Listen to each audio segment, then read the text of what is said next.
শুনলে অবাক হবেন বন্ধুরা।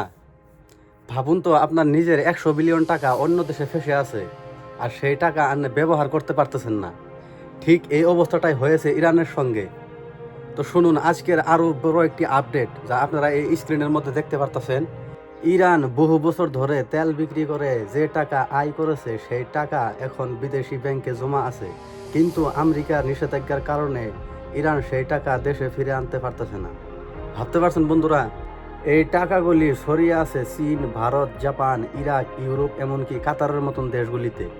1979 সালের পর থেকে আমেরিকা ইরানের উপর বিভিন্ন নিষেধাজ্ঞা দেয়, বিশেষ করে নিউক্লিয়ার প্রোগ্রাম আর রাজনৈতিক দ্বন্দ্বের কারণে।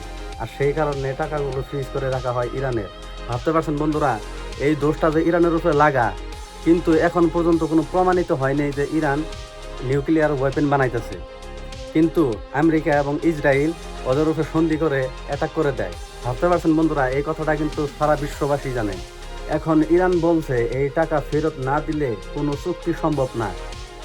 ওয়াহ ইরান, তুমি কিন্তু ঠিকঠাক জবাব দিয়েছো আমেরিকাকে। এই 100 বিলিয়ন ডলার যদি ইরান ফিরে পায়, তাহলে পুরো দেশের অর্থনীতি বদলে যাবে ইরানের। কিন্তু প্রশ্ন হচ্ছে, আমেরিকা কি সত্যি এই টাকা ফেরত দিবে?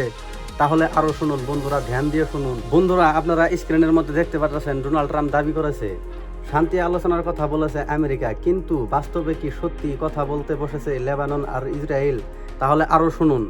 সম্প্রতি মার্কিন প্রেসিডেন্ট ডোনাল্ড ট্রাম্প দাবি করেন যে ইসরায়েল প্রধানমন্ত্রী নেতানিয়াহু এবং লেবাননের প্রেসিডেন্টের মধ্যে আলোচনা হতে যাচ্ছে।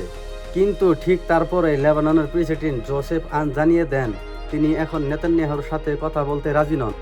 কারণ লেবানন বলেছে, যখন দেশ জুড়ে হামলা চলছে তখন সরাসরি আলোচনার কথা সম্ভব নয়। আর বর্তমান পরিস্থিতি বন্ধুরা দেখেন, একদিকে যুদ্ধের মাঝে একটি 10 দিনের সিজফায়ার আনার চেষ্টা চলছিল, কিন্তু সেটাও খুব শীঘ্রই অনিশ্চিত হয়ে গেল।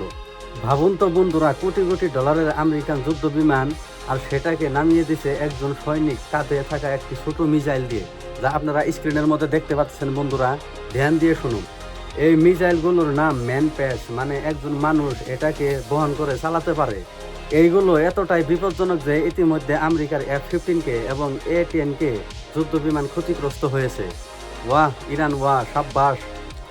সবচেয়ে ভয়ের বিষয় হলো, এই মিসাইলগুলো লুকিয়ে রাখা যায়, রাডারে ধরা পড়ে না, আর যে কোনো জায়গা থেকে হামলা করা যায়। তাহলে কিরম ঘাতক হতে পারে আপনারা ভাবতে পারছেন বন্ধুরা। তাহলে আরো শুনুন। এর মানে আমেরিকা আকাশে যতই শক্তিশালী হোক, নিচে থাকা একটা ছোট টিমও পুরো এয়ার ওয়ারকে থামিয়ে দিতে পারে। স্ক্রিনে আরো একটি আপডেট দেখতে পাচ্ছেন বন্ধুরা, ধ্যান দিয়ে শুনুন। একটা দেশ আর একটা যুদ্ধ, আর সেই দেশের সব থেকে শক্তিশালী মানুষটা হঠাৎ করে গায়েব। মানে ইরানের নতুন সুপ্রিম লিডার মোস্তফা খামেনি, এখন তিনি কোথায় আছে সেটা কেউ জানে না।